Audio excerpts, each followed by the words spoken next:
Hello everyone.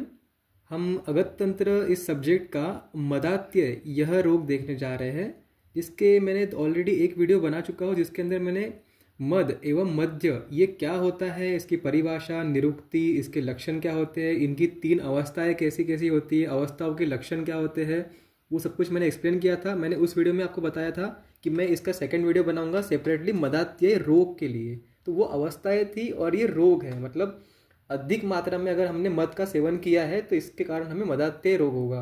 तो आप पहले उस वीडियो को देखना, उसके बाद ही आपको ये मदात्य की लिंक कनेक्ट कर पाओगे, तो आपको इजीली दोनों वीडियो समझ जाएंगे।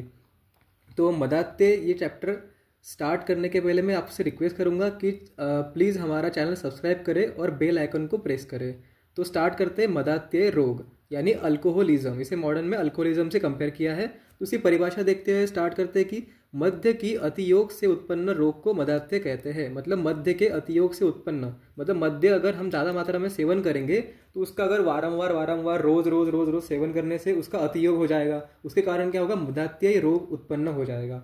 अब मदात्य रोग के मेनली 2 भेद बताए हैं, 2 प्रकार है, तीव्र मदात्य और जीर्ण मदात्य। तीव्र होता है एक्यूट अल्कोहल पॉइजनिंग, जीर्ण मदात्य होता है क्रोनिक अल्कोहल पॉइजनिंग।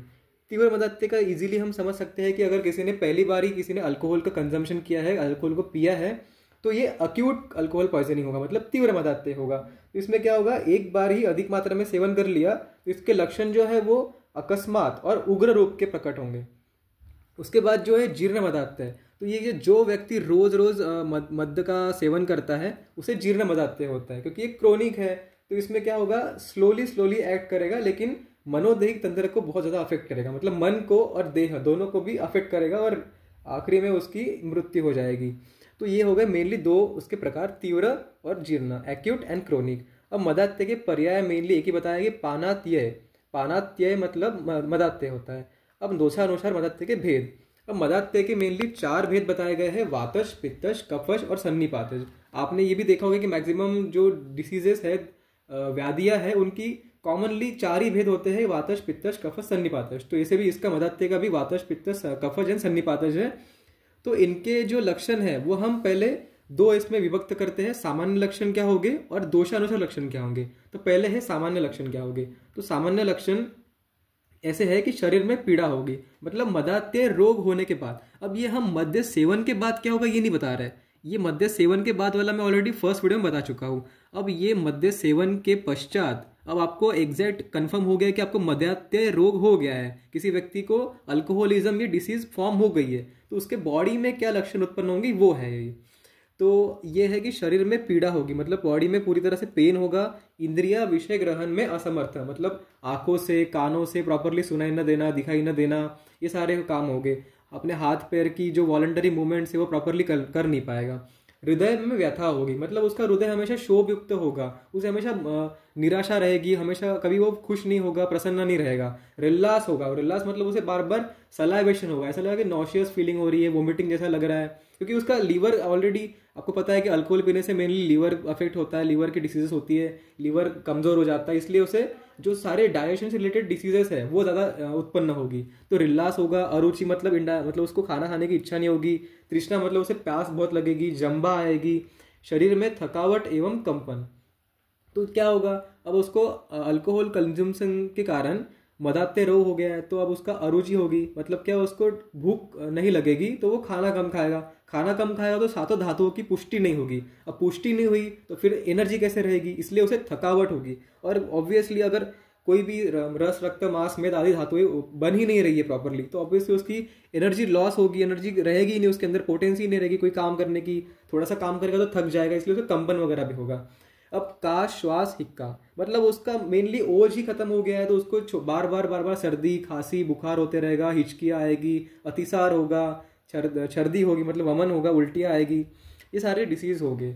कर्ण, नेत्र, मुख रोग हो गए, मतलब कानों के रोग हो गए, नेत्र के रोग हो गए, धुंधला दिखाई देना, मोतिया बिंदु वगैरह वगैरह, ऐसे टाइप के कानों के और मुख के रोग हो गए, नेत्र के मुख रोग हो गए। इसके बाद वात, पित्त और कफात्मक रोग हो गए, मतलब वातज, पित्तज और कफ, इन 3 दोषों से उत्पन्न होने वाले जो रोग होते हैं कॉमनली, जैसे वात से कुछ हो गए, कफ से कुछ हो गए, पित्त से कुछ हो गए, तो ये सारे रोग होंगे। इसके बाद आता है जिन रूपों का अस्तित्व न हो उन्हें देखना, मतलब जो अस्तित्व में है ही नहीं, जो प्रेजेंट है ही नहीं, उन्हें भी वो देखता है। मतलब सामने कोई खड़ा ही नहीं है, फिर भी उसे लगा कि कोई सामने खड़ा है, उससे बात करेगा कि तुम कैसे हो, क्या हो, बहुत दिनों से दिखे नहीं हो, ऐसा वैसा। तो उसके बाद स्वप्न में अशुभ विषयों को देखना, मतलब उसको स्वप्न में भी ऐसा होगा कि स्वप्न उसको बुरे स्वप्न आएंगे, जो सपने आएंगे उसको रात में वो अच्छे सपने नहीं आएंगे प्रॉपरली, कुछ भी देखेगा वो सपने में, जैसे कुत्ते के ऊपर बैठ के चल रहा है, कहीं गधे के ऊपर बैठ के कहीं जा रहा है, गमन कर रहा है, कहीं घूमने जा रहा है, ऐसे सब कुछ सपने दिखेगा। उसके बाद हम ये सामान्य लक्षण देख लिए, उसके बाद हम देखते हैं प्रॉपर टिपिकल वातज पित्तज कफज दोषों के अनुसार विशेष लक्षण क्या होते हैं। तो मैंने पहले आपको इस पॉइंट में बताया था, वात पित्त कफात्मक रोग के लक्षण उत्पन्न हो गए। जैसे वातज में क्या लक्षण हो गए कि हिक्का, श्वास, क्षीरकंप, पार्श्वशूल, निद्रा नाश और प्रलाप। तो इसमें आपको मेनली याद रखना है कि वात के जो गुण है, लघु वृक्ष, आशु विशदम, व्यवहारिक, सूक्ष्म विकासी च, तो ये सारे जो गुण है उसके रिलेटेड सारे डिसीज हो गए। तो मेनली वातज से क्या होगा, शूल होगा। तो जितने भी है शीर शूल, पार्श्व शूल, शरीर शूल, हृदय शूल, ये सारे शूल वाले लक्षण दिखेंगे। और श्वास होगा उसकी, मतलब वात में मतलब वायु ही है ना, तो श्वास प्रश्वास ब्रीथलेसनेस होगा। हिक्का भी एक वायु का ही रोग है। इसके बाद निद्रा नाश होगा, मतलब वात बढ़ गया तो ऑब्वियसली उसको नींद नहीं आएगी, रात्रि जागरण करेगा वो और प्रलाप करेगा। पित्तज में क्या होगा, पित्त मतलब उष्ण तीक्ष्ण गुण आएगा इसमें। तो पित्त से क्या उष्ण गुण किसमें होते हैं, तृष्णा, उष्ण गुण बढ़ गया तो ऑब्वियसली प्यास बहुत लगेगी, अतिसार होगा, उष्ण गुण बढ़ गया तो ज्वर भी होगा, शरीर में दाह होगा, मतलब बर्निंग सेंसेशन होगा पूरी बॉडी में। ऑब्वियसली कि उष्ण है, गर्मी है तो स्वेदन भी बहुत होगा और मूर्छित हो जाएगा, मतलब चक्कर आके गिर जाएगा। अब कफ, कफ में क्या होगा, जो सारे हेवीनेस वाले गुण है, हेवीनेस वाली चीजें होगी, मतलब गौरव हो गया उसको, छर्दी वमन हो गया, बार बार उल्टियां होगी, रिल्लास मतलब सलावेशन होगा और आरोचक होगा। ये बस 2 सालों से लक्षण हमने देख लिए।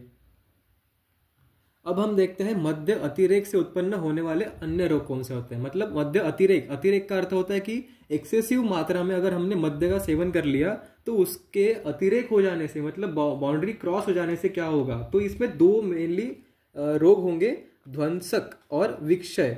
तो ध्वंसक और विक्षय होता क्या है, तो मद्य पीना छोड़ देने के बहुत दिनों बाद एकाएक मद्य पी लेने से उत्पन्न होते हैं। इसका अर्थ यह है कि किसी व्यक्ति जो अल्कोहलिक था उसने एकदम से इच्छा प्रकट की कि अब बहुत हो गया, मेरी पूरी फैमिली खराब हो रही है, इस कारण तो मैं मद्य पीना छोड़ देता हूँ, अल्कोहल पीना छोड़ देता हूँ। अब उसने अल्कोहल पीना छोड़ दिया, अब कुछ ऐसा उसके साथ कुछ चेंजेस वजह से उसको कुछ दुख वगैरह हो गया, उसकी कोई जॉब से रिलेटेड प्रॉब्लम हो, मतलब फैमिली रिलेटेड कोई भी स्ट्रेस वगैरह हो, तो उसने दोबारा एकदम से एकाएक, मतलब 1-2 महीने बाद एकदम से उसने दोबारा अल्कोहल कंजम्पशन स्टार्ट किया, तो उसको जो रिजल्ट है उसका, तो उसके रूप में या फिर उपद्रव के रूप में ध्वंसक और विक्षय, ये 2 रोग उत्पन्न हो गए। अब ध्वंसक के लक्षण क्या रहेंगे, कफ प्रसेक, कंठ शोष, मुख शोष, तंद्रा और निद्रा। मतलब कफ बार बार आएगा, कंठ में सूख जाना, मुख का सूख जाना, तंद्रा और निद्रा, मतलब हमेशा नींद में रहेगा, थकान रहेगी। अब विक्षय के लक्षण क्या हो गए, तो हृदरोग, कंठ रोग, छर्दी, कास, ज्वर और तृष्णा, मतलब हृदय के रोग हो गए, कंठ के रोग हो गए, बार बार उल्टी आएगी, कास होगा, फीवर आएगा और प्यास लगेगी। तो ये विक्षय के लक्षण हो गए। अब हम देखते हैं इसकी चिकित्सा क्या है, तो अर्थात मदात्य रोग की चिकित्सा क्या है। तो सबसे पहले हमें देखना है कि दोषों के अनुसार चिकित्सा करनी है, मतलब वातज, पित्तज, कफज, सन्निपातज, इन 4 प्रकार के मैंने मदात्य बताए थे। तो वातज में वातज के अकॉर्डिंग, पित्तज में पित्तज के अकॉर्डिंग, कफज में कफज के अकॉर्डिंग और सन्निपातज में तीनों दोषों के अकॉर्डिंग चिकित्सा करनी है। इसे मैं बाद में आपको डिटेल में बताऊंगा नीचे, पहले हम मेन सामान्य चिकित्सा बता देते हैं। तो पहला हो गया दोष अनुसार चिकित्सा करनी है। सेकंड, अगर सन्निपातज मदात्य है तो उसमें क्या करना है, अगर मतलब तीनों दोष प्रॉपरली प्रेजेंट है, तीनों दोष के कारण मदात्य उत्पन्न हुआ है, तो उसका चिकित्सा क्रम बताया कि पहले सबसे पहले हमें तीनों दोषों में से पहले हमें कफ की करनी है, फिर पित्त की और वात की। मतलब पहले हमें तीनों दोषों में से कफ का शमन करना है, कफ का शमन हो जाने के पश्चात पित्त का शमन करना है, पित्त के पश्चात वात का शमन करना है। यह हो गई सेकंड चिकित्सा। अब चिकित्सा की अवधि कितनी होती है, तो चिकित्सा की मेनली 7 से 8 दिन तक की चिकित्सा करनी है। इस अवधि में विमार्ग में स्थित मध्य जीर्ण हो जाता है, मतलब जो विमार्ग में पहुंच गया है मध्य वो जीर्ण हो जाता है। इसके बाद जो रोग हो या जो रोग लक्षण अवशिष्ट हो उसकी चिकित्सा दोषानुसार करनी है। मतलब मेन चिकित्सा 7 से 8 दिन ही करनी है। 7 से 8 दिन के अंदर जो विमार्ग में जीर्ण हुए मध्य है वो जीर्ण हो जाता है, मतलब खत्म हो जाता है। इसलिए 7 to 8 डेज के ऊपर चिकित्सा नहीं करनी है। अब इसमें ध्वंसक और विक्षय की चिकित्सा क्या बताइए, तो ध्वंसक और विक्षय की चिकित्सा वातज मदात्य के समान करनी है। तो मैं आपको वातज मदात्य आगे बताऊंगा, तो उसके समान ही ध्वंसक और विक्षय की चिकित्सा है। अब मदात्य में प्रयुक्त योग मतलब कौन से फॉर्मुलेशंस मदात्य रोग की चिकित्सा के लिए यूज होते हैं। तो फल त्रिकाद्य चूर्ण, तो ये फल त्रिकाद्य चूर्ण में मेनली इसमें त्रिफला होता है। तो ये क्या करता है कि लीवर टॉनिक की वजह से काम करता है, मतलब पांडु कामला इन रोगों में भी हम फल त्रिकाद्य चूर्ण देते हैं या क्वाद देते हैं। तो ये लीवर के लिए एक हेपेटोप्रोटेक्टिव ड्रग्स के जैसे काम करता है। अष्टांग लवण मतलब आटो लवण से मिश्रित हुआ एक लवण का कल्प बनाते हैं, वो देते हैं। पुनर्नवादी घृत का उपयोग करते हैं। अब हम देखते हैं, मैंने बोला था कि दोष अनुसार चिकित्सा, तो उसके अकॉर्डिंग मैं वातज, पित्तज, कफज और सन्निपातज की चिकित्सा इन डिटेल एक्सप्लेन करना करता हूँ। तो वातज मदात्य की चिकित्सा है कि चावल के आटे से बनी मदिरा प्लस नींबू का रस, अनार का रस, इमली का रस या फिर इमली और सेंधा नमक।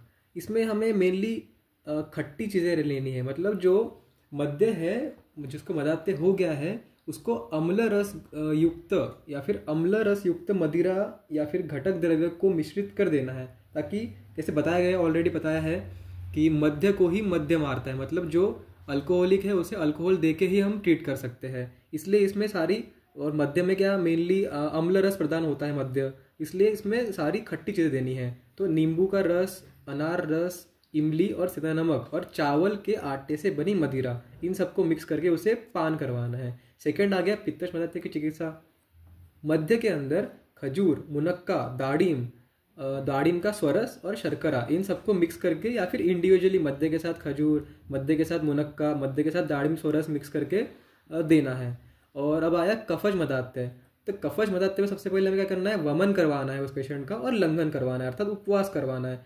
वमन और उपवास करने के पश्चात उसकी अग्नि नॉर्मल हो जाएगी, साम्य अवस्था में आ जाएगी। अब अग्नि साम्य अवस्था में आ गई है तो उसे हमें सबसे पहले मधु मिश्रित सीधू पान करवाना है, मतलब सीधू एक प्रकार की मदिरा ही होती है, उसके अंदर हमें मधु मिश्रित करके पान करवाना है। उसके पश्चात हम ये कर सकते हैं कि शर्करा मधु निर्मित पुराण अरिष्ट, शर्करा मधु से निर्मित पुराना अरिष्ट, मतलब शर्करा और मधु मिक्स करके उसमें पुराण अरिष्ट का यूज करके उसे पान करवा सकते हैं। और इसके बाद एक और है कि धान के लावा का सत्तू पिला सकता है, मतलब धान के लावा का सत्तू बनाना है और उसे पिलाना है। अब रह गया सन्निपातज। तो सन्निपातज मदात्य में वातज के अकॉर्डिंग, पित्तज के अकॉर्डिंग, कफज के अकॉर्डिंग जो दोष प्रोमिनेंट है उसे हम ट्रीट करते हैं। तो सन्निपातज की चिकित्सा भी यही हो गई। तो इस प्रकार से हमने मदात्य रोग कंप्लीटली पूरा देख लिया। निरुक्ति, परिभाषा, भेद, सामान्य लक्षण, विशिष्ट लक्षण, दोषानुसार लक्षण, ध्वंसक, विक्षय और उसकी चिकित्सा। Thank you.